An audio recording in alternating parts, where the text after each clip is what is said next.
Hey, Star Wars fans and Rule the Galaxy fans. It is Joe in the pilot seat. Hey, we've got a fun show tonight because it is the recap.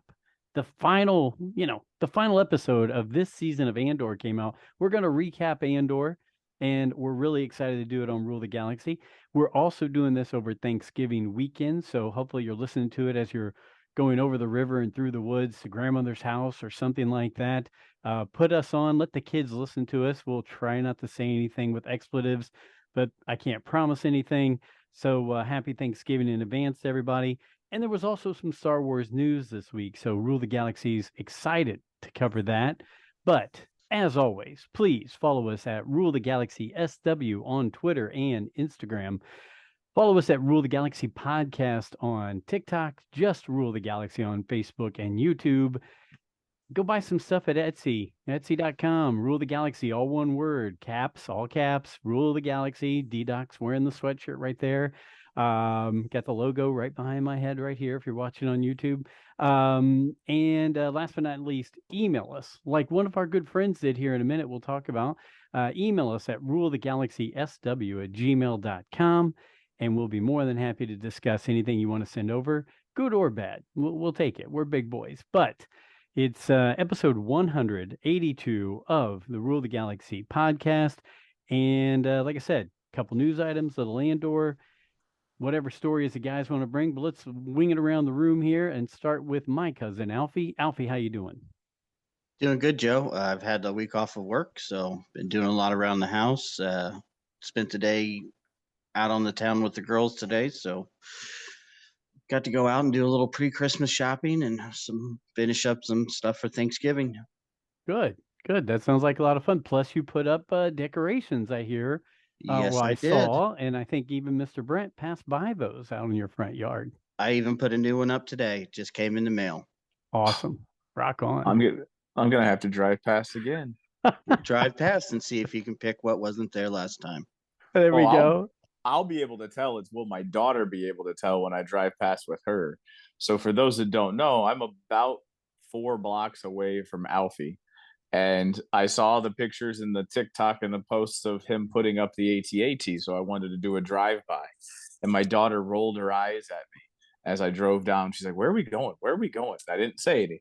So then I slow rolled past the house. She rolled her eyes at me, and then she was like, "Actually, that's pretty cool." Because there's like two baby Yodas by a Mhm. tree. Then there's like C3PO, R2D2, Vader all sitting in the foreground, and in the background is Kylo Ren and Vader in front of the AT-AT. I So appreciate it. I'm just excited. I've never been an outside Christmas decorator really, so Alfie, I think you're doing my part as well with all that. I will say I did have to get on the roof a little bit, and man, did I feel the 45 years old works. Yeah. The roof thing, that's a lot of danger right there. If you've seen the Santa Claus, you know what can happen there. Alfie, also before we get to Brent and DDoc, you've been posting a lot of stuff on all kinds of social media outlets. You've been really digging in. What is all that stuff you're displaying? Is that stuff that's been purchased, stuff that's been given to you? What's going on there? Oh, it's a little bit of both. You know, having a 3-year-old, my wife and I are kind of putting things away for each other that we can, say, that Santa Claus brought, because she's really big right now on, well, what is Santa Claus going to bring you, and what is Santa Claus going to bring mom? So, Okay. and then the other part of it is just my obsession with Star Wars, and I buy just about everything that I find. So for all those kids listening, we have to realize what Alfie's saying is that Santa doesn't really bring a lot of gifts to moms and dads. So No. then we want Santa to, or we want Azalea to feel like Santa is also bringing Hmm. something to them. I gotcha. Okay. So moms and dads, remember, we don't get stuff from Santa, just the kids do. So Right. okay, all right. Brent, you were chiming in there talking about Alfie's decorations. How's everything going? Thanks for showing us your painting you were just doing before we hopped on air. yeah. So I somebody gifted me a lot of that stuff. Like everything that I showed off was gifted. So there's Marvel Crisis Protocol. So I have like the core set, which is like Red Skull, Baron Zemo, Doc Ock. There's a Captain Marvel, Captain America. Anyway, so painting that up, and then I did another Mando. I'm painting up some Mandalorians to look like the armorer. So they're wearing some gold and maroon. Nice. But you're talking about feeling all the 45 years old. My wife and I tomorrow are gonna be doing one of those crazy family 5Ks. Actually, it's a 4 miler, so it's a little bit longer than 5K. So tomorrow morning, while you guys are sleeping and/or stoking the fire for your turkeys, this turkey is going to be trying to complete 4 miles. Hey, all props I- to you, brother. I hope they have the AEDs ready. But yeah, no. Let's see. I was looking at. I also kind of, if you were watching YouTube or if you watch this, I might have jumped off because I was trying to find that Galaxy of Bring the Galaxy Home feature that talks about all the toys that I've been talking about. There is a new Luke Skywalker Funko Pop that they are promoting, and then everything else is stuff that I'd seen before. But for all you Funko people, there's a limit. I'm sure it's a limited edition. It looks like it's got the original 77 poster behind it, so it's a bigger container. Who knows? Funko, like all collectible stuff, aside from my little game, has been lost on me. So, okay, well, that's all right. I've never been a Funko guy. I think I own two Funko Pop, three Funkos, and they were all gifted to me. So can't complain when something's gifted to you. DDoc, how are you, brother? Doing good. Just actually, I'm fresh off of watching our Andor finale, and I don't have any Christmas decorations up because I've done 3 weddings in 3 weekends. That makes 6 weddings in the last 4 or 5 months. So I had the craziest wedding season of my life. I actually watched the Eagles game in my bed and a lot of NFL Red Zone in my bed because I'm feeling all of 31 after a wedding now, you know? oh, poor baby. Yeah. You can't drink as hard as you used to. Nope. That song I'm good as I once was. Yeah, exactly. It's starting to come true, isn't it? Yep, I'm not as good as I once was. So recoveries take about 24 hours now. So yeah, I just kind of wait till they take 48. DDoc, I'm just listening to you, thinking about when I was 31 and my youngest was born.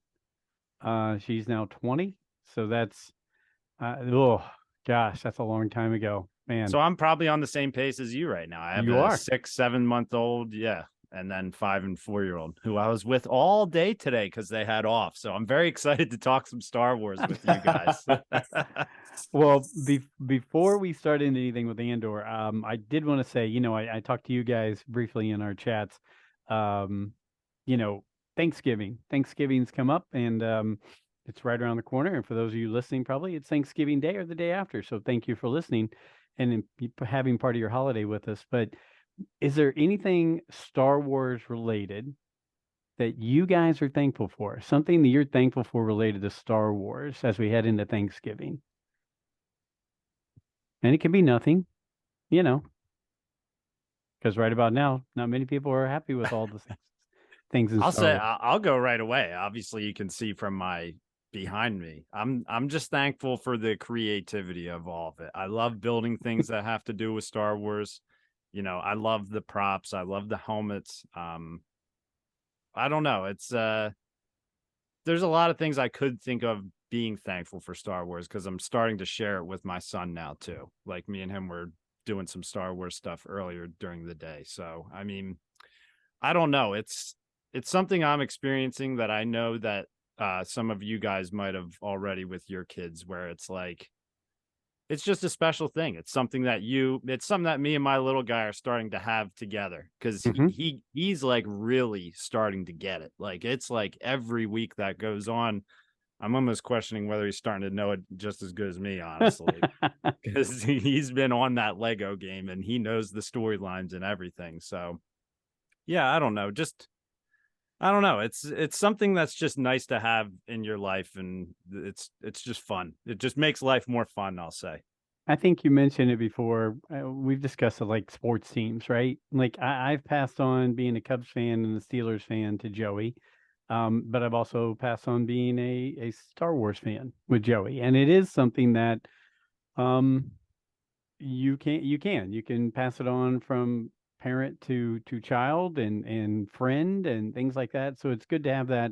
It's just another little part of your life that you can share with somebody else. So I think that's really good.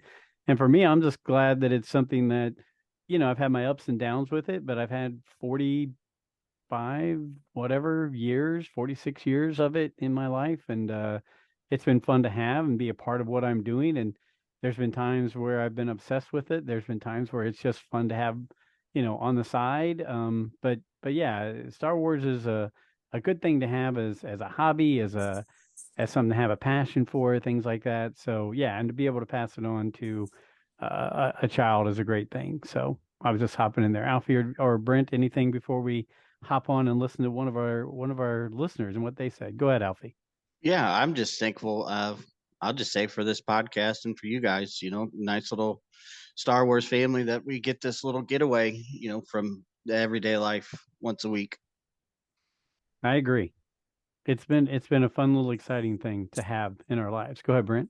I'll expand it even just a bit further. I'm thankful for the community of Star Wars fans. And by that, what I mean is, yes, we might have some craziness, and people who are keyboard warriors who say things behind a keyboard would never have that same conversation or use that same language when they're sitting around with you. Because every time I've walked up to people who are Star Wars fans, it's like we're brothers. It's like we have a friendship that we didn't know that we had. It's Mm-hmm. easy to talk to. There's easy conversation that flows. There is that shared interest, and it just builds that community. So anytime, and a lot of it comes from that game, the game that I play, but everybody who's playing that game is a Star Wars fan. And it doesn't matter because the games take 3 hours. There's going to be conversations about what TV shows out. There's going to be conversations about movies. There's going to be conversations about favorite characters. All of that stuff comes up because it does take a time, and it builds that community, and it builds that Star Wars community. And I'll go to the guys that we met at ICC Con, like we've had them on here. Mm-hmm. Flynn Hendricks, the wrestler that was on with the WWE, Mm-hmm. did like a promo spot with them. Matt, is it Matt Orman? Matt Matt Orman. Orman, Yeah. who's been on with us before. Like we never met those guys. Like who was this dude? But like we feel like there is this relationship with him now that and a lot of it comes from that shared interest in Star Wars. Yep. So those are the kind of things. So not just this podcast, but I'd go to the greater community that we have, of the people sitting around listening to this podcast. Somebody that I work out with was like, I'm bound to find out. He found out that I was on a podcast. He's like, I'm determined to find it. I was like, it's Rule the Galaxy. I'll tell you where to go. I want listeners. And then I was telling him, I was like, we got like 200 people that listen or so, like people from all over the country. Like I've never met this person before, but they listen to us. Yep. Right. And like people all over the world, because I'm looking at your shirt. Are you wearing, is that a St. Kilda shirt, or is that Nope. is that an England shirt? Because if you're wearing an England shirt, we got to talk, because there's a big game Friday. There's a big game Friday. This is the team from Florence in Italy, Fiorentina. So this is their jersey right here. It's purple, and I thought it'd be fun to have something from Florence, so I brought that out. It's fine, but I was going into the World Cup's going on, and it looked like it was an England jersey, and I was gonna have some problems with you. No, I wouldn't cheer. Okay. I wouldn't cheer for the team from England. No worries on that. All right. Nick sent me a message. Nick was trying to be here, but he's got part of his family here, part of his family in Tennessee. So he's bouncing around here for Thanksgiving. He said, "Hey man, sorry, still at my parents, so I won't be on. Haven't got a chance to watch the final, but so stoked to do it ASAP. I'm sorry, finale. I said final. Finale. But love you guys and stoked for more Star Wars. Oh, by the way, long live Iger." So we'll get to that. But Nick, thanks for sending that over. And Nick's right. It's just fun. We're just having fun with it and just enjoying ourselves with a little Star Wars love here. So it's all good. And I'm thankful for you guys. Thanks for all the effort and work you guys put in, and whether it's running the shows or social media, or just being there and just having fun and us sticking it to each other every day in text messages. I'm thankful for you guys as well. It's great to have friends. When you're our age, you don't make a lot of friends unless you have something in common, like Brent said, and this kind of brings people from all over the place together. So it's kind of fun. And we have another friend who sent us a message. So if you guys want, I'll try and play it. You guys can tell me if you can hear it. But it's from our good friend, Rural Farm Boy on Twitter. And let's see how this sounds. You guys tell me. I'll just play it right here and we'll see what goes on. Hey, Rule the Galaxy crew. It's RFB. Gonna send you a quick short little message. Wish you the best for this holiday tomorrow. Turkey Day. And to tell you that, I'm very thankful for all you do and have all year long. I can't believe we're in the back end of November already. How'd we get here this quick? I'm thankful for all the great conversations that you do, like every other podcast in my playlist, and not just for me, for everybody else that listens too. Grateful and thankful that you do that. You're the reason I do what I do. And a question. All right, whole RTG crew has been conscripted into the Empire. And if you remember me well enough, I'm former Imperial. I served time in Legion, in Stormtrooper armor, among others. All right, so what branch of the Empire's military service is each RTG crew boy? Where you headed? Where's Joe going? TIE pilot, Stormtrooper, Imperial tech, communications tech, Navy trooper. Where's everybody going? Brent, Alfie, I can't wait to hear his. And well, depends. DDoc, where you headed, bud? Which Imperial uniform you wearing? So can't wait to hear how this turns up. This ought to be good. Well, till next chapter of RTG in all of our playlists. Happy holiday for this holiday coming. And we'll take care of the next one when we get there. I'm not in a hurry to get there. We got to this one might faster than I thought. But till then, fellas, besties all, love you. May the force be with you. All right. All right. So Rural Farm Boy wants to know. Well, first of all, he says thank you, and we appreciate that. He wants to know what part of the Imperial military establishment would each of the four of us be in? Where would we jump into? And DDoc, you've got your hand up. I'm gonna let you go first. Now, would there be a class for a maintenance tech / plumber on the Death Star? Like Matt, the radar technician. I think yeah. I like that a lot. DDoc, you have to be a double agent. Like, there's no doubt about it. I know. Like, I'm a ginger with a mustache. I know. You're genetically like born to be a double agent. I know. But you know what? I don't have a good poker face, man. I would be the worst spy. I seriously would be sweating. My hands shake very easily. My hands would start shaking a little bit. Lips would probably be quivering. I would have been dead before the Death Star blew up, probably. They would have just sent me out. But yeah, I would, I'd be fixing stuff on the Death Star until my imminent death from Luke Skywalker. I agree. I think you'd be a maintenance. I think you'd be a maintenance tech, not because you don't have other skills or whatever, but it works so well for you. I could see you being part of the maintenance crew. Han Solo. Hey down there, can you send somebody up here? That'd have been you going up with with the box and looking around in the Falcon right there. That would have been a perfect role for you. Can somebody superimpose DDoc's head over the guy who goes up the ramp with the Falcon with the box? That would have been awesome. Yeah, DDoc, I'd say yes. That sounds perfect for you. Alfie or Brent, either one of you guys. Yeah. I mean, my dream would be a TIE pilot because I want to wear that damn helmet. But I feel like I'd look like Porkins in a TIE outfit. like I don't know if I'd fit in a TIE fighter cockpit. So I can't say that I would be a TIE fighter. I would love, Hey, like I said, the helmet is one of my favorite helmets in the planet. But Zeb, so I he fit into it in Rebels. So if Zeb can fit into it, you can fit into it. I Didn't mean, they crash that though? No, they repainted it. no, they took it. They flew it a couple. Yeah. They flew it a couple episodes before it like went. And it was Ezra and Zeb in the cockpit at the same time, so there was big. It's roomy in there, I guess. I'm gonna put you down as a TIE pilot. I don't care. No, what you no, no, say. no. Like I was saying that just because I was trying to make a joke about being too big. I would think that I would be somewhere.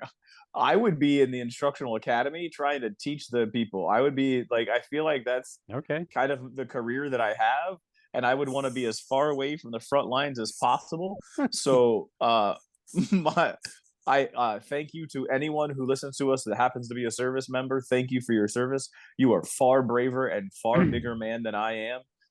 But I am gonna try and run with my tail. So I could see myself being a instructor in the Imperial Academy. Okay. Alfie, how about you? Well, I want to say that I would be like special forces, like Iden Versio, but more than likely, I would, just going off of, let's just say my position on the show, being the encyclopedia here, I would probably end up more like Vader's assistant, going out and hunting, Sith and Jedi artifacts, Yes. cataloging it. Okay. I could totally see that, Alfie. Like a hand like of the a- king like- situation. Like you're telling, Or like a you're Luthen. yeah. Like he's like the Imperial Luthen. I like that. They'd be sitting there planning some stuff out, and Alfie would be like, "Nah, hold on a second." Do you know what happened on Ryloth when they tried to do the same thing? Yeah. Come on, people. Have you not been reading my notes that I've been leaving for you? Come on. It's not read my blog. My memos have been going out across the Imperial, HoloNet. I guess for me, I definitely would do. Brent, I'm with you. I want to say I'd have the bravery to go out there and be on the front line and do something, but really don't think I would. And my skills and talents probably don't go towards that. I would probably think that I would be more of in charge, like a liaison, communique, to I don't if there's an imperial, kind of propaganda area, I would be in that. Well, I would there's be the one. guaranteed there's an Imperial propaganda division. Let's not kid ourselves here. There's That would millions be of me. different roles. I There's would be millions of figuring- different roles. I'd be figuring out a way to get the message out, how great it was, and getting people recruited and all that. But yes, I don't. I want to say that I'd go out and say screw it. I just go out there and be a trooper, but man, troopers just get lit up. They're nothing more than battle droids with human bodies in there. So I don't know that I could pull that off, and I don't know that I really have any skills. I really like to drive, and I drive my Mustang as fast as I can whenever I can. So I don't know if there's any job. Maybe you know what? Speeder bikes? Speeder bikes, biker scout. I could do that. As much Yeah. as I would want to, I'd pee down my leg and probably be running into trees as soon as I started. Like I would oh shit, it went too fast. Oh, I'm dead. I mean, it probably would happen as well, but if I wasn't going to be doing in communications, I definitely would do that. I would go where I could put the hammer down and go as fast as I could. Yeah. So anyway, So that brought up my a secondary thing for me. Another passion of mine would be video editing stuff. So somewhere in if you're talking propaganda machine, creating the propaganda, somewhere in that creation of the propaganda. You see, now I'm going to have to ask Joey and Nick and others what they would do. So I want to add to this and see what direction all of our crew would go. Well, Rural Farm Boy, thank you. And another thing we're appreciative of on this Thanksgiving is having you as a listener and a part of what we do, and for basically all the listeners and followers we have. So can't thank you all enough. Hey, before we hop into this Andor finale, am I reading that Bob Iger is back? Chapek is that his Bob Chapek is gone and Iger is back? Have they been listening to our show? Is Disney Lucasfilm going, hey, whatever those guys at Rule of the Galaxy say, maybe we should try that out. I don't know. Nah. Man, As much as I want Go to ahead. say we might have influence, nah. Yeah. However, agreed. it only took about less than 24 hours for somebody to take the meme of Oscar Isaac and say somehow Bob Iger returned. With the Mickey Mouse ears on all of them. Did you see that? That was great. I mean, people are clever and way wittier than I am and quicker than I am. So Yeah. Yeah. Hey, It was I'm fun. I'll admit I'm like a weirdo when it comes to Disney news. I follow these pages that talk about stuff that's going on in the parks year round, stuff in development, you know, like guys who follow stocks on Disney, Imagineers. People have not liked Chapek pretty much ever since he's taken over. yeah, You know, he you know, there's you know, people who have said that he's like, you know, Walt's gone, this is a new age, this is what we need to do. And a lot of things came down to dollars, and you know, he just figured, you know, hey, I raise prices on things, it'll lower the attendance, but it'll make more money. Like things like that, where it's just like, I've watched like a lot of vintage things of Walt Disney talking about things they wanted to do in Disney World and just imagination and all these things. Like, I mean, that's what Epcot was all about. That's where people have big beef with Chapek and a lot of stuff going on with Disney is Epcot. People want Epcot to become what it was before, where it was about the future and, you know, anything is possible essentially. So I that heard was not it's- Chapek. I've never been to Epcot, but everybody tells me they go there to eat and drink. Yeah. Pretty much, yeah. Yeah. So, That's Go around what the world. Exactly. I love Epcot for that reason, but if you hit, what is it, October, the entire month of October is the Food and Wine Fest. So they have the lands and they add about 20 extra lands in between, and you can go and just buy appetizers. And I think like Belgium, you can buy a flight of beer from Belgium and stuff like that. So yeah. you can drink a beer in every single country, which I Okay. did Yes, the you can. first time I did it. The first time I was legally allowed to drink there. Every single country I had one beer. The last one was Japan, I think, and it was like a samurai sword. And I remember them pouring that beer and just me being like, man, I never thought I would be drunk in Disney World, yet here I am. But I recovered better during that time. you can also scuba dive in the Epcot's fish tank. So there's the seas area. I can't remember the seas area, and there's the under the sea restaurant that you can see into the giant aquarium. And then if you walk around, there's a giant aquarium. It's like enormous. But they have some of the Disney behind the scenes stuff that not everybody knows about. They collect money for wildlife conservation efforts. preservation. And right? yep. So you pay for whatever it is. You pay, I think it was like $200, but I got to dive in the Epcot Center, like swim around, wave to the people that are walking around.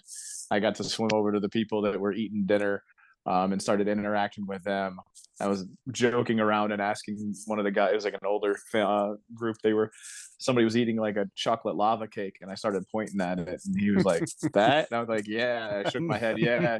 And then he went to try to put it through the window, and I tried to, and I couldn't get through the window, and I was joking, like, and they all had a big laugh. And then I look up, and there's like 3 families that are recording us have this interaction, like on the back row.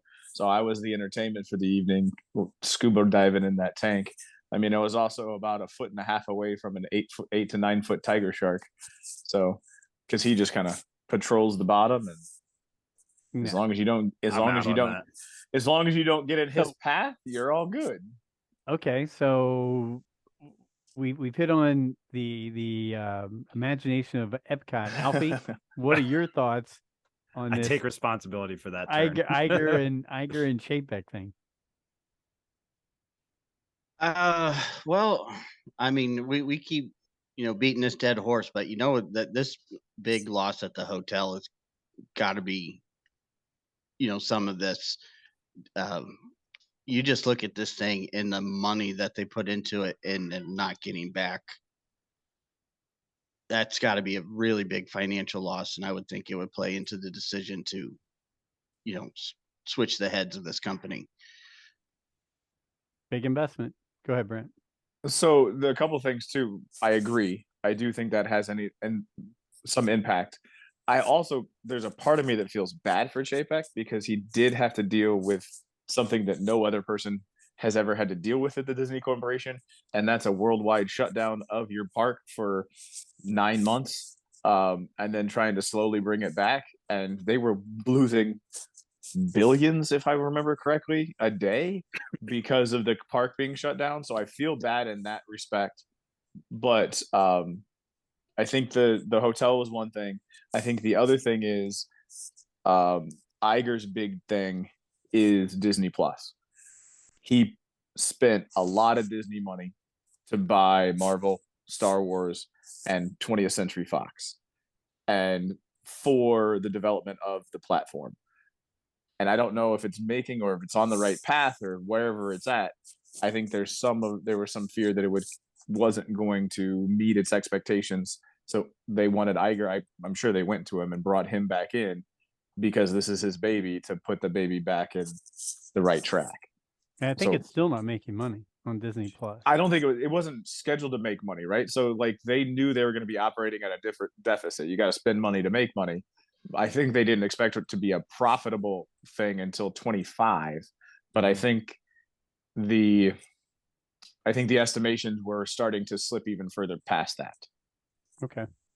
Well, another problem is too, which people who sympathize with Chapek is like that 20th Century Fox acquisition was like one of the last things that Iger did, and then was like, peace out, and they've done nothing with that. I mean, how many movies with 20th Century Fox does Disney own the rights to, where it's like, what have they done? I mean, maybe some of that stuff is available on Disney Plus. I really don't know.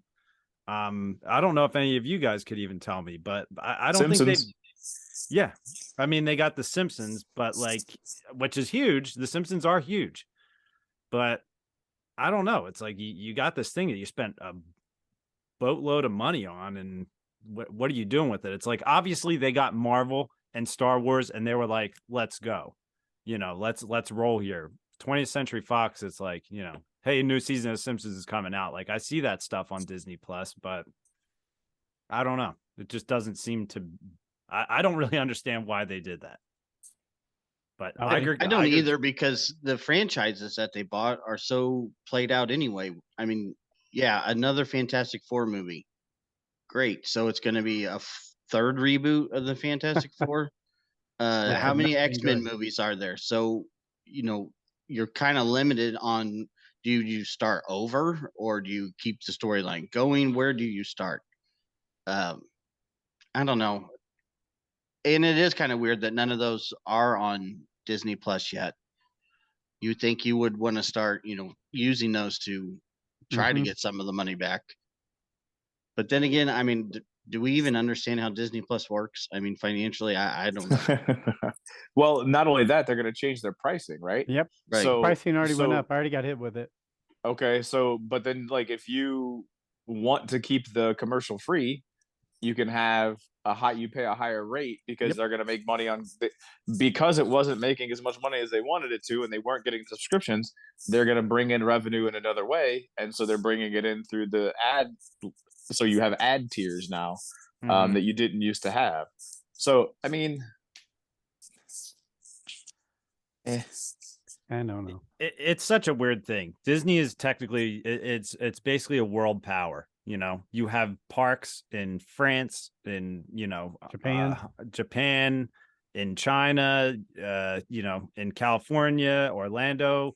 You are a worldwide influence, and there's so many directions that this company goes. So it's so hard to just pin everything down on one thing. Well, but it's a crazy corporation. So. It is, but didn't they just announce a whole ton of layoffs and a whole ton of tightening the belt there and everything like that? I mean, I know it's post-pandemic and I know it's now recession and all that, but I mean, it's definitely taken a downward turn instead of booming turn. This since is all the that. third round of layoffs in like 5 years, 4 years.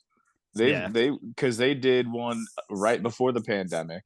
Then they brought some of those people back, and then they did one right after the pandemic. And I think this is like the third in like 2 to 3 years, third round of layoffs. Yeah. And I've read in quite a few places that the Star Cruiser has gone down to one shift Yep, one shift. for everything. Yeah. For And the so most incredible experience of a lifetime. Well, yeah, I see. You're exactly right. It's now, instead of being able to do these things 24-hour shifts and whatever else, it's, hey, we've got 8 hours, fit everything in while you're here, right? But you're paying that much to stay for 2-3 days, and yeah, only getting the services for one shift at a time. So it's kind of wild. I don't, hey, we none of us are CEOs of companies, but there's a lot going on. Best of luck to you, Bob Iger. Let's see if you can bring back the magic. I also read a possibility that Disney has a 5-year plan. I mean, what is it? Don't die. I'm sorry. I'm using Just like the Uncle Buck 5-year plan. First, it's to go from cigarettes Stop to smoking cigars. cigarettes. I'm Yeah, on to cigars now. I'm on the Nicorette gum. Yeah. Oh God. I mean, sure, it's got a 5-year plan. They're going to come out and say that to try to make sure people realize that what's going on. Doesn't mean that they're going to follow through with that plan. They've had a 2 to 3 year plan that they've been talking about for a long time. Like we have shows that we know of, at least that they've talked about and we know are in production to the end of 24. So that's at least 2 years. And we found out about those in 2020. So that's 4 years. Yeah. Yeah. And most of those have come through. Most of them, right? We haven't got Lando. Yep. They talked about Willow. We'll get Willow. We're gonna get Indiana Jones, right? I mean, most of the stuff that they showed at the Investor Day has come through. I think there's the Droids cartoon that they talked about that has not. Rangers of the New Republic gone. Rangers and Lando are probably the 3 out of like the 12 that they talked about in that December timeframe that have disappeared or there's been no mention of. I will go back to it. I'll go back to it 100 times over. And I know the world is changing, and I know movie theaters aren't what they used to be. Well, movie theaters are better than what they used to be, but the movie industry is not what it used to be. But I will go to my grave saying Star Wars is a movie franchise that does these other things on Disney Plus and in books and in comics. It is a movie franchise. You get geared up for it. You wait for it. You get excited about it. You think about what's going on in between. And yes, Disney Plus is a great place to fill in the blanks and do secondary characters and all that. But Star Wars is a movie franchise. And until Disney puts that 5-year plan together to say, we are now becoming a movie franchise again, I think that's where it's still dragging along. I mean, it's just my 2 cents on it, but I love some of these shows. Andor's been great. It's had its ups and downs, but it's been great. Mandalorian's a lot of fun. Kenobi had its ups and downs. Boba Fett had its ups and downs. But I still want to see. I want to get us getting our popcorn, getting our Twizzlers, getting our Slurpees, going into it. Getting ourselves geared up and going into our theater together to watch a new movie. That's what I want.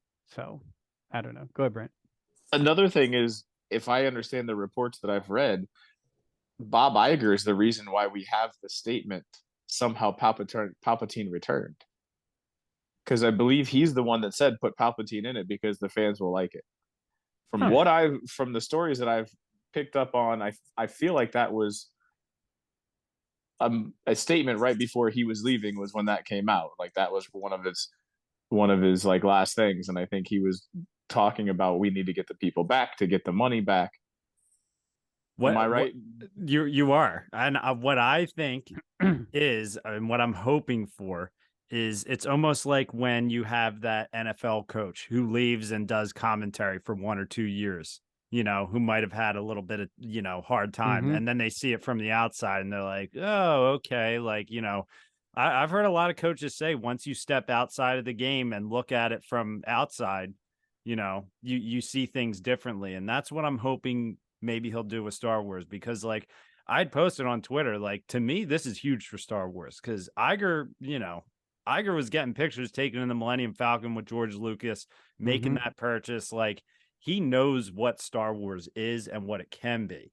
And that's why, he did give us movies. He gave us movies. We have not gotten movies now for I don't know how long. So 3 years. Yeah. 3 years. How long's Chapek been in?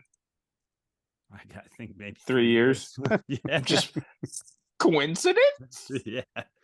So I have high hopes. We'll see. A lot of people love Iger. They really do. So we'll see. Okay. Any other thoughts? Go ahead. He also wore a Gina Carano t-shirt, or like there was a picture of him saying like "Save Gina Carano." So there may be a Rangers of the New Republic that gets put back on the shelf. Well, I can tell you this: her social media following has not diminished since she's been canceled. That's for sure. There's still plenty of people out there who would probably enjoy that show.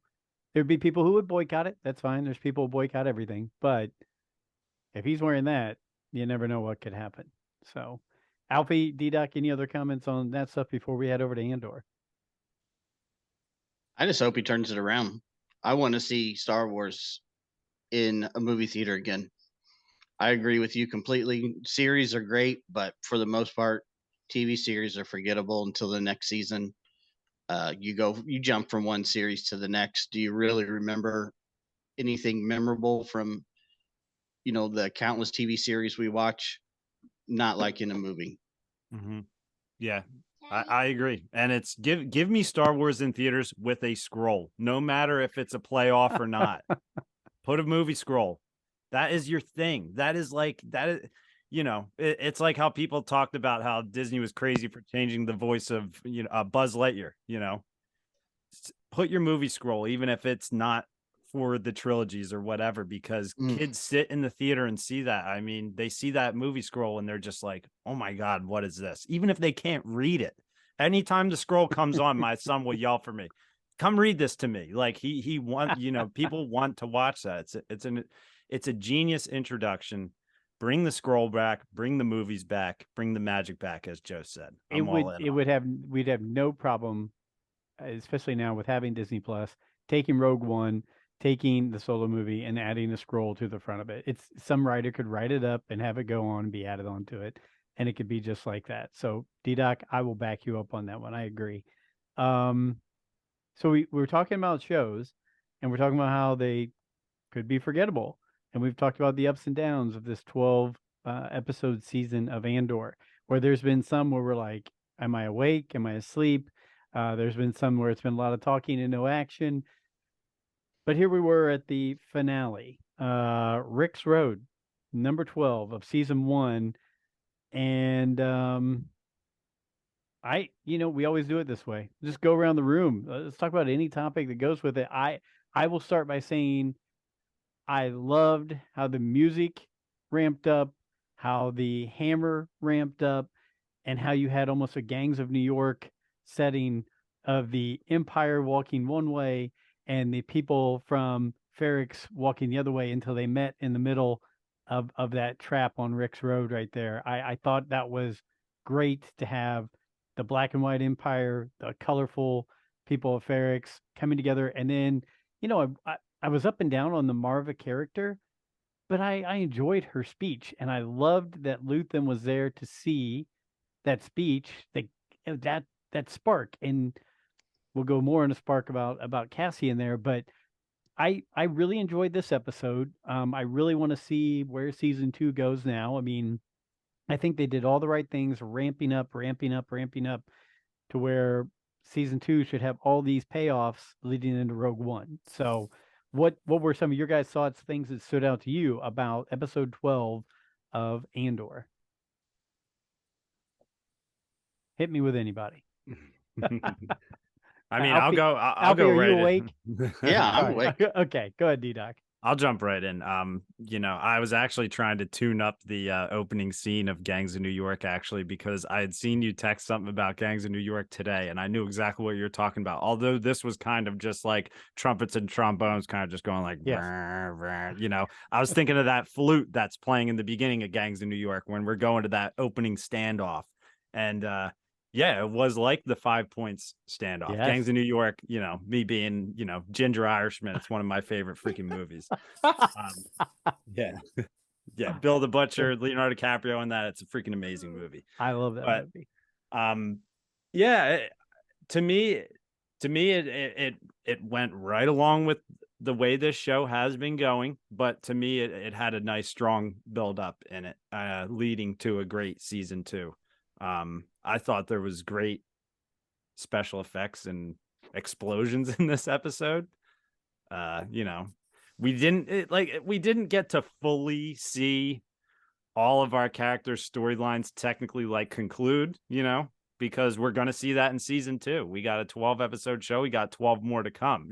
Alfie needs to see 12 more episodes of Slapface and Deidre working out their relationship. 12 more episodes of setting up a rat hole bank account.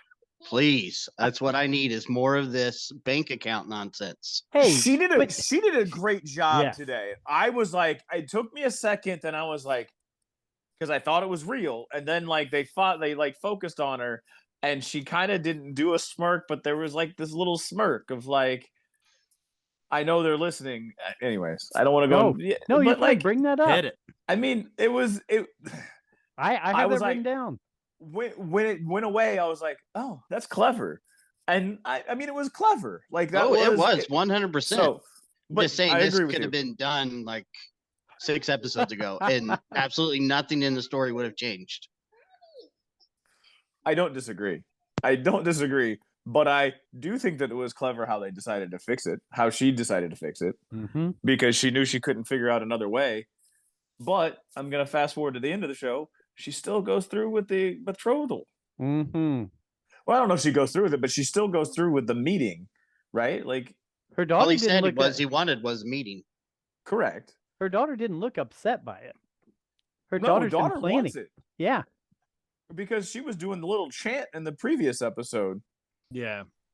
Which I don't think we had a full crew on after that episode. I don't know if I got to talk to you guys about that, but she seems to buy into their culture more. So maybe she's just you know what? She probably would even like this, actually, that we're going to follow this tradition, so kind of a win-win situation.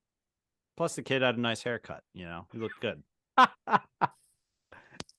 And it makes his dad more legitimate. Right, by joining in with that family right there, So, so we did see Deidre and the Death Trooper scene, right? Her coming off a ship and her walking around. We've been seeing that since the preview. Oh yeah. Of the show. You saw it twice though, right? Yeah. Because she was walking rather sternly right when she shows up with the Death Troopers behind her, and then there was the scene on the Gangs of New York scene where she was walking with Death Troopers behind her as well. So there were two versions of it, I guess. We had a Canto Bite mention when in the Perrin Mon Mothma discussions. What's he betting on? What would a Chandrillian millionaire gamble on? What in the Star Wars world are we gambling on? Come on, are we doing Gamorrean fights? He's watching live feeds of those ponies that are in The Last Jedi. That's what he's betting on. I forget the name of those horses. The dog face horses. Alfie, what were those? They were far something. The Farmiers. Farmiers. See, he's betting on them. He's betting on the ponies. I mean, sure. I was just trying to think of what is he a sabak? Is he going to these backroom sabak tables? Because obviously she said you're doing it again. So obviously this has been a challenge within the marriage before. I don't think he's ballsy enough to go sit at a table with a bunch of cocky guys like that. I think he's got to do it from afar, sit up in a suite, bet on the Farmiers or whatever. Maybe he bets on the Gamorreans, but then he's got to be in a crowd that he doesn't really fit in with. I want to say that he gets a box seat for the Gamorrean fights. Probably. I thought it was very cool and touching with the Clem stone when Cassian came back and went to the stone for Clem on Ferrix, right? Yeah, Ferrix. I thought that was really cool. Thinking back to that, thinking back to what his adopted dad, had taught him and things like that, and it meant something to him, right? And then, come on, let's face it, I really thought it was cool during the time while he was traveling, listening to Nimic's manifesto. I thought that was great, bringing back that character who I think we all thought, this is an interesting character. I mean, come on, who reads a manifesto? Well, now we know who, and he didn't even read it. He does like us. He does audiobooks because he doesn't have time to read it all. So, but go ahead, Brent. You were going to say something. Oh, my hand was cramping up on me. No, more or less, like I did enjoy that, but I was gonna go with, like, we all knew that he was going to do this, and this kind of goes back to what Alfie says. They probably could have done that like an episode or two sooner, right? Like, we knew that he was gonna listen to it. Maybe when he went back and when he finally picked it back up from Space Miami, he could have listened to it and done that. What was that, last episode? Was it? Yeah, the last episode. Mm-hmm. So just to go with Alfie saying, and the more that he says it, this could have been 10 episodes, and you're still not going to miss anything because just how long certain things took. Here's what I'll say on that: when you're going to base the following season on 3 episodes per year for a year, you really have to lay some groundwork, right? Like, let's take your life. If you were looking at your life and over the year they said, we're going to snapshot 3 things of your life for 1 year, and that's what you're going to see, there'd be a lot of missing pieces. You've got to put all this background in there to get to where we go next season. I might be way off on this, but I told people all the time back when the prequels came out, Phantom Menace had to go through all the rigmarole and the backstory that it did and give you all that kind of laying the pieces and the world building, because you had to have the payoff in Attack of the Clones or Revenge of the Sith. I might be wrong, but to me, it felt like that was the prologue saying, here's where everything is, so you know when the action comes in the next 2 movies where everything is. And I think this first season was that for the year by year thing we're going to get in season 2. Alfie shaking his head. DDoc's got something to say. Yeah, even to compound that off, like, one thing I jotted down was, what would people be saying about this Andor show right now if we got these 12 episodes and we did not have Rogue One? Would people be like, holy crap, they're building an amazing story right now? Like, I think I wouldn't, because I would have stopped watching like 9 episodes ago. I think without Rogue One, it's going nowhere. Yeah, that's true. And what's funny is, like, I was almost thinking even the opposite, actually. I was almost thinking, like, maybe people would be saying, hey, they're telling like a different live action style story. Let's see where this guy goes. Maybe it would be the action thing. I don't know, but I don't know. I really enjoyed this show. Like, I know that I hosted last week and Jake James Lugo cut this up and down, but like, I really do enjoy it. I mean, I could have ended this episode on a bit better of a note, I'd say, but that's how they did it all season. Every time credits rolled this whole damn show, I was just like, ugh. I always thought they could end it on a better scene. That's one thing I'll critique. Go ahead, Alf. I really liked this episode. This isn't The Mandalorian. It's not Filoni. So I did not really expect any pizzazz or anything, extraordinary. I thought it was a nice little finale for this show, which this show seems to do everything and, keep it very small. It was very tense. I liked the march and the instruments and the build up and all that. It's just the nature of the show. If you expected a Filoni finale, then you haven't watched the previous 11 episodes. I just really feel like some parts of this show really could have been done a lot sooner. We could be further along in the story. You know, all the buildup for Val and Cinta being on the planet. What was that about? We got our first non-gunsmoke, but knife. Then you got Shiv. Cinta took out that ISB guy with that. Yeah. So I mean, but you're right. Other than Mando, yeah, we haven't really seen a whole lot of knives in Star Wars. It was nice to see Cassian gunsmoke somebody. That's always a plus. Always a plus. I'm not going to lie and say that this to me is the best Star Wars. This show just isn't for me. It's not. I think it's great. Like I say all the time, in 99 out of 100 categories, this show is phenomenal. I just do not find it entertaining whatsoever. And like I said in our chat today, to me it was like it suffers the same thing as The Walking Dead. You start watching it because it's a Star Wars show. You start watching The Walking Dead because it was a cool comic and it was about zombies. And at some point you go, is this ever going to be about killing zombies again? It's just people talking.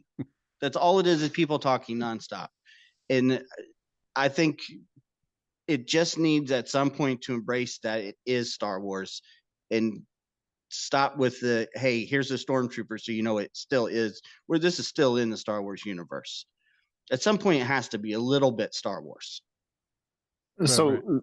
I said that I would share this with when I talked to him, Nate Orem, who is a coworker at the school that I work at now. His daughter, who's 10, is fascinated with the show and won't let him watch it unless she's there. And he was like, when we were talking about it, he's like, she's 10. I was like, that's a little young for the maturity level. And he's like, I didn't know she'd be into it, but she is. And then like when I ask her, like, why do you like it? She's like, Dad, it's Star Wars. So you know what I mean? Like, so that was her statement to him. Like, it's Star Wars. Why wouldn't I like it? So like when we're saying that it's not Star Wars, a different demographic, a different generation says it is Star Wars. And I'm just taking that as one person, right? I'm not trying to say that the entire generation is doing that, but there are people out there that are saying this is Star Wars because you see it on your social feeds. Now, it doesn't get the social chatter that other things have gotten, but there are people that are saying it is their Star Wars. And I'm just like, is it does it come back to the generational thing?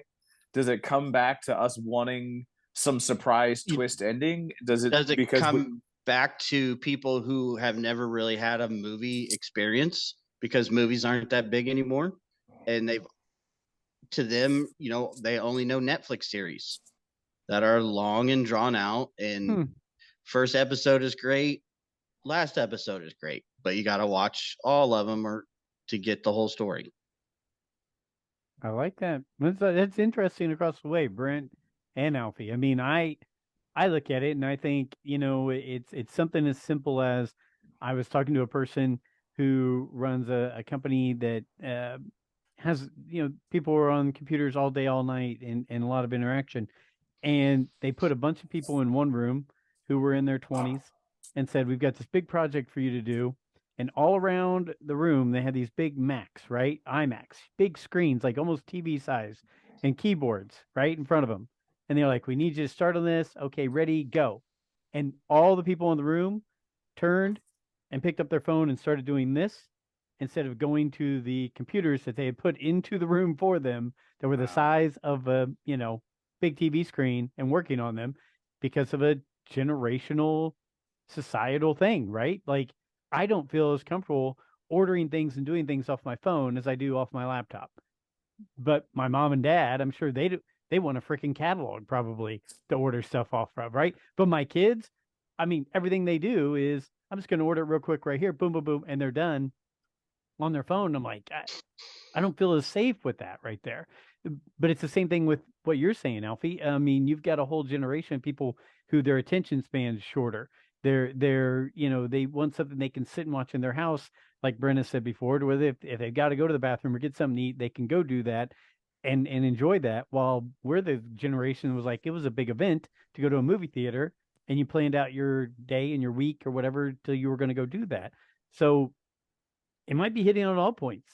Things might have changed society to where this kind of a show or a series is better for a lot of younger people in the Star Wars fandom. And then it goes back to the conversation that we've had, and we're getting away from the Andor conversation, but it goes back to the conversation that I had that your Star Wars is different than my Star Wars because of the way that I've experienced Star Wars is different than the way that you've experienced Star Wars. And so to somebody, this is their Star Wars. To somebody else, it's not necessarily their Star Wars just because they experience it and have experienced it differently. So it's just interesting to have that conversation and have it as a realistic. But I want to get back to Andor. I know DDoc, you might have had another tidbit to say. DDoc, go ahead, and then we'll it was on Andor. It was going to be off. Go ahead. You can go first, Brent. So the one thing that it was a disappointment was I wanted to see Anton Krieger's ship, his attempt to take over the power station. I wanted to see that battle. I wanted to see glimpses of that battle. I was hoping it may have been like it in the space, like a space battle, or even if it was on the ground. I kind of wanted to see that. And so when they walk in and they're like, yeah, they're all dead. I mean, it was like, okay, I get it. Like, I get it. They're going to slaughter them. Right. But at the same time, I was like, oh, I wanted to see that. I wanted to see the slaughter. Alfie is gaining power right now on that one. I honestly, to play off that too, like if there was one thing I could critique, like, yeah, absolutely what you're saying, Brent. I mean, that probably would have been like, I mean, those black X-Wings that were on that planet, where Saw Gerrera was. Those looked awesome. I was thinking to myself, man, I want to see those in flight. Like, hopefully we get to see those, during whatever this is going to happen. If there was one like critique I could give this finale, I would say I wish Andor didn't need this situation to happen for him to say, kill me or I'm on board, and I'm like, I'm jumping technically towards the end, but I wish he was more involved in this fight. I mean, technically, he just kind of snuck around, watched everything happen. He did gun smoke that guy, but we didn't see any smoke because it was point blank. I did yell gun smoke out loud, just so you know, Alfie. As did I. Like, I was waiting for the gun smoke the whole damn time, and I knew Andor was going to get one. I just wanted it to be a better gun smoke. I love it. We need to get shirts made up. Yeah, gun smoke. Star Wars gun smoke. Yeah. Yeah. I just wish that he kind of was involved. He has nothing to lose at this point. They're there for him. That's the whole reason why they're souped up security and everything there. Pretty much. I mean, other than the fact that they're the Empire and they're a bunch of assholes. But, I just wish Andor was involved in this fight a bit more. It was his mom. His boy definitely did good. He brick smoked a couple guys. He did. He did. I love the brick. I love them taking the brick to the head and everything. That was awesome. DDoc or Brent and Alfie, you start and then Brent. Go ahead. Did you notice all of a sudden, kind of breaking canon here, but weren't the stormtroopers just a little bit on target, precise? Yeah, with their shots. They were on target. They were taking them out left and right. Good call. I didn't even think of that. They lose their accuracy as we get further along in the timeline. And I did like finally seeing some aliens in this episode. Did you notice the Garandon from A New Hope? He got buzzed, right? He got lit up. Got tased. Yeah. Go ahead, Brent. I was in some. My thing is, you said you wish you wish Andor would have been more involved in this, but the whole point, the whole point is, if he did get involved, the entire Empire would go to him. All of their attention would stop on anybody else and go to him. So he had to stay in the shadows. He can't be seen. He has to stay in the shadows at this point. He could have gun smoked a couple more guys. He could have done a couple sneak shots, in there. There was a lot of smoke in the streets. Go, Alf. I get it. I get everything that this episode was trying to build. I get exactly what you're saying, Brent. and what it was doing for his character and him getting his friends out and blah, blah, blah. But at some point, the show just has to be a little bit fun and, stop with the dramatics. And I think that's what this show is missing. But It's does just it? a I mean, little bit. I feel agree like with this one you. was fun though. I agree with you, but I but think they're trying to take us to that dark before the new sunrise happens, before the new hope, right? I get that, and I totally get that. Like I said, I get that 100%. But if you want me to enjoy the show, it has to be enjoyable to a certain aspect. At some point, it has to be just a little bit enjoyable. You have to see that space battle or whatever on the power station. There has to be TIE fighters and X-Wings at some point, just for a moment or two. At some point, this show has to be more about, the rebellion than the financing of the rebellion. Do we think this last episode, though, because DDoc and Brent, I think you guys were just mentioning it, and it popped into my head, was symbolism with maybe Cassian Andor is never going to be the guy out in the middle of a big battle, but he's always going to be the guy in the shadows. He's always going to be the guy sneaking around while the battle's going on, doing things behind the scenes, because we talked about him being one of the greatest rebel heroes a few weeks ago, if you look at it in the bigger scheme of things, but he's not the one who blows up the Death Star. He's not the one who takes out this or that. He just does all these little things behind the scenes that add up. So that's a great point. I honestly, that really is a great point. Yeah, he's like the hero that you didn't know, basically, and that's the story that we're being told right now. So, no, I think that's a good observation, Joe. I'm on board with that. Okay, good. I'll tell my wife I was right. Maybe one time. I have one question too. And another tiny critique, even though I thoroughly enjoyed this episode. I thought that the Death Troopers came off not as intimidating as they should have, because Death Troopers are like my favorite troopers, and like they were taking one shots and going down, and I don't know. I felt like if you could have done some better shots of their armor or them, I don't even think I heard the communication noises once, which that's one of the best parts about them is you hear them making that like it you don't understand what they're saying. There's mystery to them. And obviously we know about Death Troopers now, but I was hyped to see them in this show and they got gun smoked. So, whatever, but the small critique of me being a Death Trooper stan and wanting a little more out of them. Alfie, go first, then Brent. After this episode ended, it's leaving us with this big cliffhanger for season 2. Are we ever going to find out who Uncle Harlow is?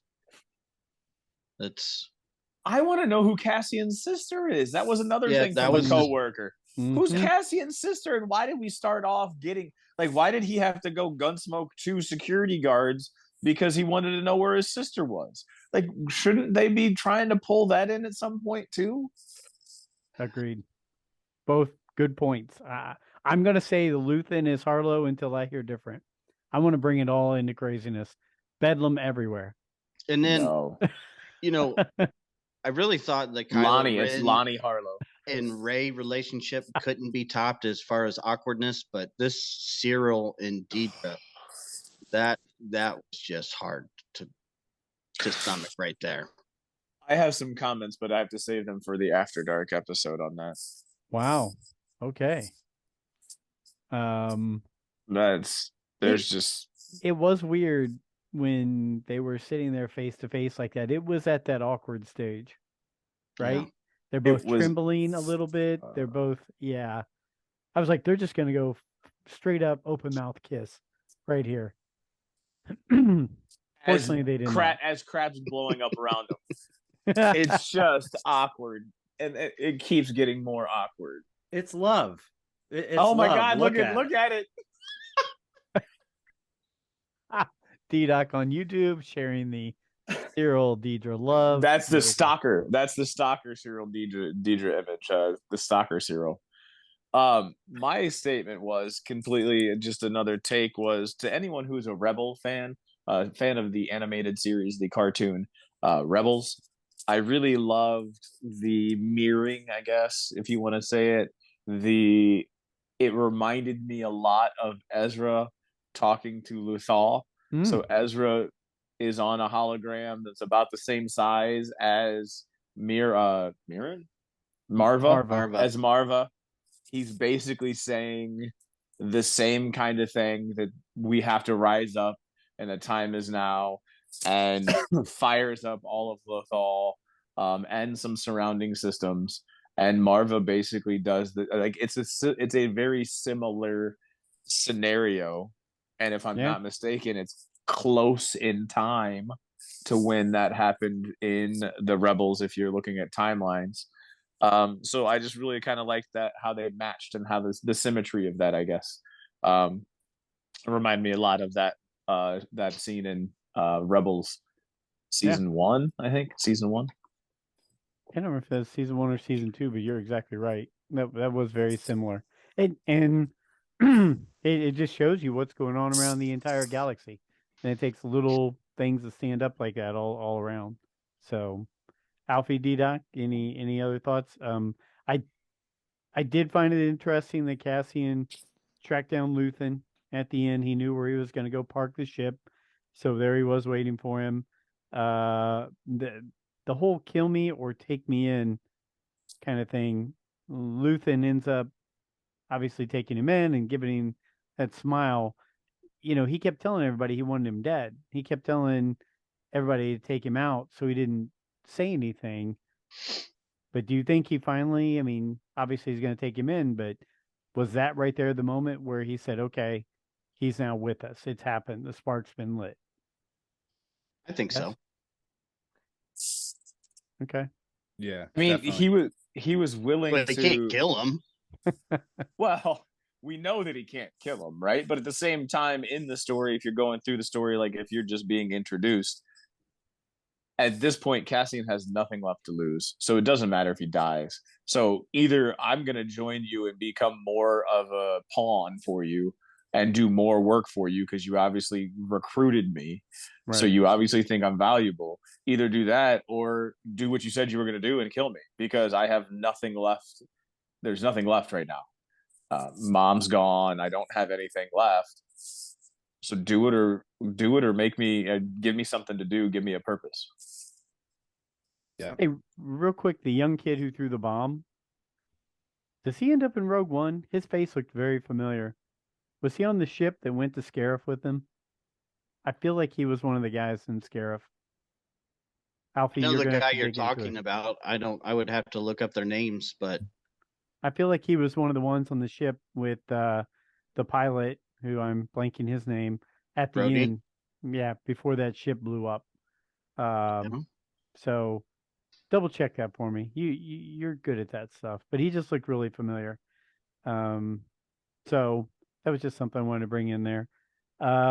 We had our first post-credit scene of Andor, and we get to find out what the prison was making. Basically, are those joints holding together the laser dish or whatever on the Death Star? Right. Here's another thing. Couple things. One, I immediately text Alfie, because he shared with me those scenes were leaked beforehand.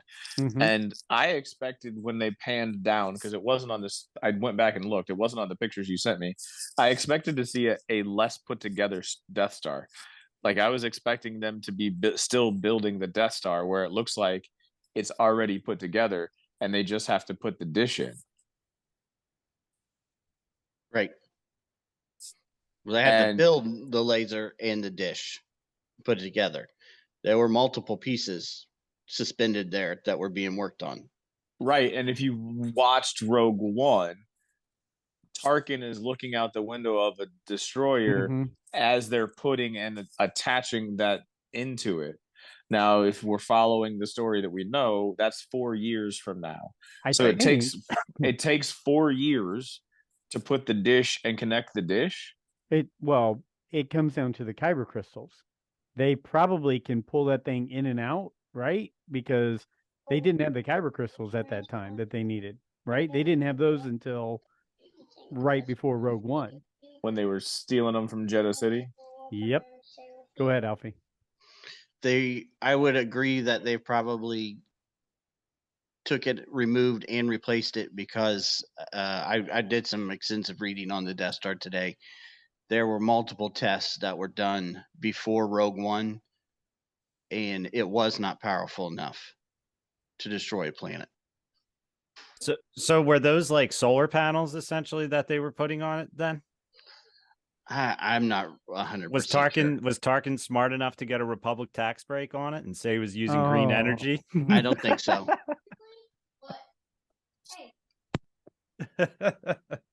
Wow. Yeah, I'm glad that we saw what those parts were going to, you know.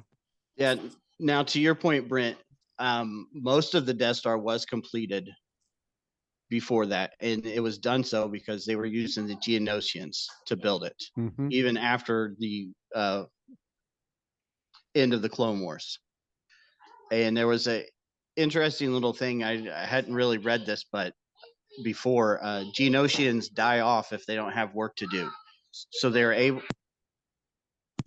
were able to get that done, except for the laser. That's what they needed Urso for. So you had, so if you think about it, you now have Geonosians from Revenge of the, or Attack of the Clones, Revenge of the Sith. You have Cassian Andor played a part in actually putting pieces together for the Death Star. You had Galen Erso. All things are going to be wrapped back up into Rogue One, you know? So even though it was coming from different angles, you had people who were, Galen and him, neither one wanted to do it. They didn't want to put the parts together, but one was conscripted to do it in a prison, the other one was made to do it, or they were going to kill him or his staff. So it's kind of interesting. Those all came together into that one tool right there. So yeah, interesting. I think Azalea loves Ab and Alfie Elm all the time. He's Sorry, I tried to have it muted, but they all came in here at one time. You're good. There's some. Yeah. So, hit with any closing thoughts on Andor or any other thoughts you guys want to add on here. Yeah, I mean, I can't help but to think now though, like I thoroughly enjoyed these 12 episodes of this show. Like I kind of just went into this every night, just like, all right, let's see where it's going to go. Like I didn't need anything out of it. I'll say I didn't go into it needing anything out of it.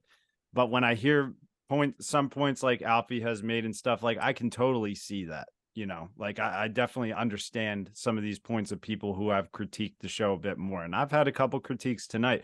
They haven't been enough to ruin the show for me. And now that I look at season 2 from a broader picture, it's like, all right, we know the Death Star is out there now.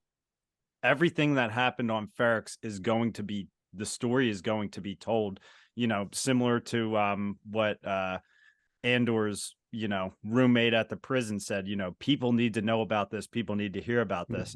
I think that a similar thing of what happened on Ferrix is going to happen, where they're going to say, you know, we were having a funeral and they opened fire and killed innocent people. You know, that's what's going to start to spread around the galaxy. And that's why I think it's like, now Andor's like, yeah, I'm in with whatever cell of the rebellion this is. You know, Luthen is like, all right, you know, I'm technically a general now, even though he's been operating underground. I mean, I think it sets up a lot of really good stuff for season 2, where it's going to be a lot more tied into Star Wars. I think they can really, you know, could season 1 have felt more Star Wars? Absolutely. You know, there's definitely parts where it could have. Season 2, I have a very good feeling about it. You know, and I really enjoyed this season. So well, good. In 2024, you'll get to hear about it. Oh, damn. Go ahead, Brent. So it took seconds for the entire Senate to find out about Aldani. it took weeks and no one has any idea what happened on the prison?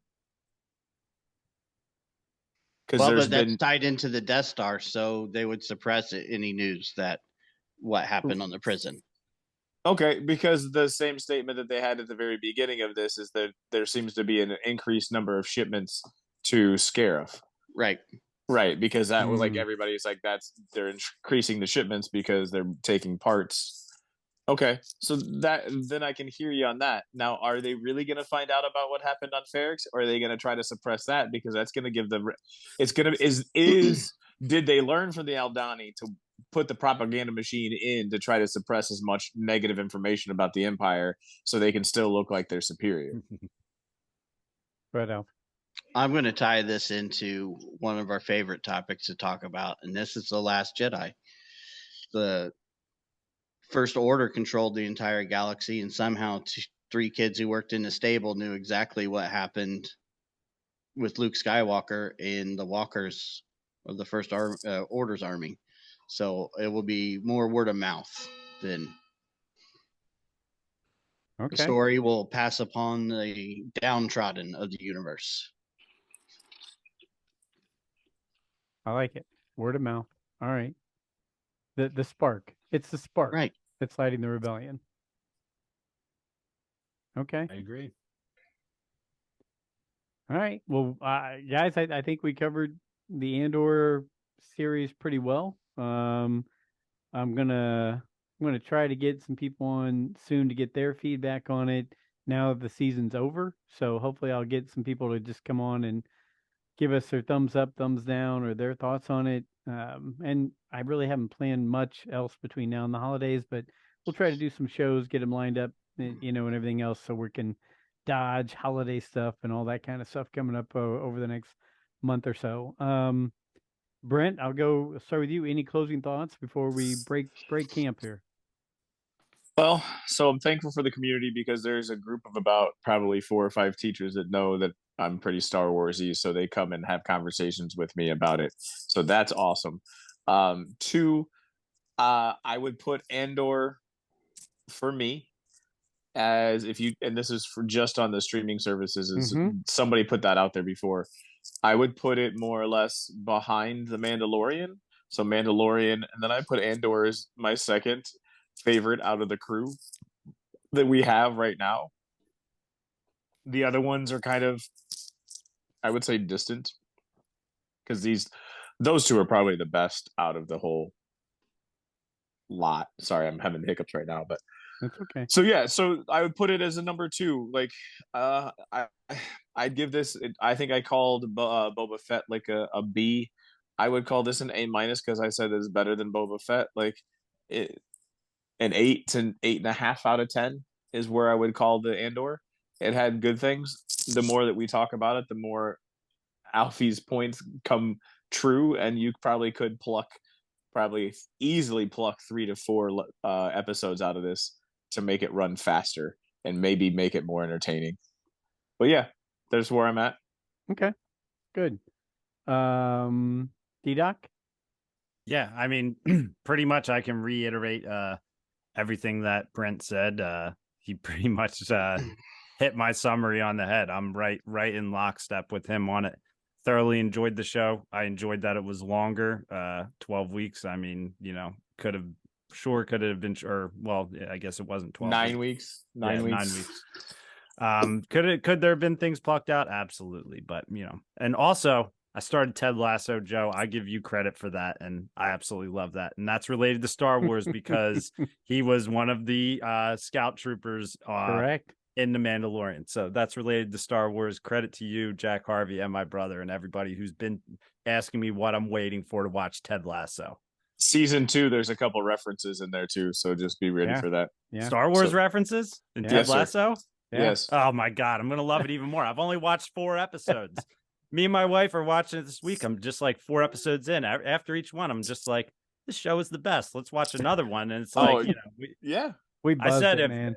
If we didn't have limits, this show, like, because we just had a weird schedule the last week, I'd be flying through this show right now. So yeah, loved Andor and loved Ted Lasso. That's my Okay. final thoughts. Love it. Alfie, how about you? Okay, look, I harp on this show a lot, and I know it sounds like I really don't like it, but I do like it. I think the show is great. I think it's amazing at everything that it tries to do. I just don't think it's very fun or entertaining. Ranking wise, I'm still going to put Mando up number one. Andor's got to be number two just because of the quality. I rewatched this episode today, and this is the tell to me. I could skip through almost everything with the exception of the parts I wanted to go rewatch just to get the dialogue with the subtitles on. And I can tell you there's nothing in this show that's going to make me rewatch it. As much as, parts of Boba Fett I didn't like in that last episode, I rewatch that all the time. Kenobi felt the same way about it, but that fight between Vader and Kenobi, I'm going to rewatch it. This show, I just don't see myself ever coming back. Maybe a quick run through before season 2. And, now that we got this little kind of prologue of Cassian Andor, maybe the next season does open up and it does get to be a little more fun. I really like this show and I really want to love this show, but it just is not entertaining. I get you. Like I said before, we keep comparing this show to Jason Bourne, but every Jason Bourne movie had some really kick-ass, chase scenes that made it, the 3 hours worth, there was a little bit of fun in the show. I like it. I think you guys all hit on some great points. I will also rank this one second behind Mandalorian. Heck, if I was really ranking, excuse me, if I was really ranking some things, I put Clone Wars season 7 up there, even with this or above this, because that Siege of Mandalore was absolutely freaking great. But yeah, I think they're. Let's face it, all Star Wars is not going to be the same. Some is going to be fun kid style. Some is going to be more adult style. Some is going to be more thinking man. Some is going to be more action. So I think that maybe they're trying to find a little bit of Star Wars that fits everybody. Here or there, it has something for everyone. I'm looking forward to season 2 of it now. I mean, obviously we know where Andor finishes up in Rogue One, but there's a lot of characters that I want to see what happens to them and how they tie Saul Guerrero back in, how they tie Bail Organa in, because he's got to be wrapped into next season with all the things that are going on, and see where Mon Mothma goes from here.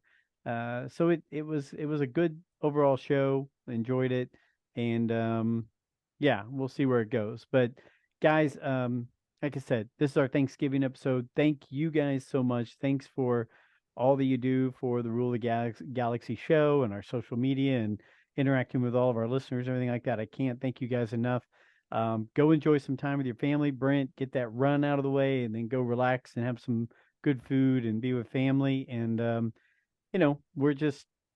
I'm just thankful it's going the way it's going. I can't believe we're 182. Like I said, we need to already start thinking about planning show 200 and doing something big and awesome and all that kind of stuff. Because that's right around the corner, believe it or not. 18 weeks from now. Gosh, what's that? 4.5 months? That will be right in the middle of something. But hey, thanks you guys. To our followers and listeners, thank you again. We appreciate it. Always follow us at all the Rule of Galaxy outlets. You know where to go. Track us down, find us, interact with us. We'd really love to see you, on Twitter and everything. Interact with us, ask us questions, or on ruletheGalaxySW@gmail.com. And hey, for all you people in fantasy football, it's getting closer to the season. Good luck to your teams. Go win some money or some trophies or something like that. Don't get any tattoos if you finish last. But outside of that, guys, happy Thanksgiving. Everybody, there's something out there to be thankful for. Sit there, look inside your mind, inside your heart. Be thankful for those things that are closest to you. And until next week, may the force be with you.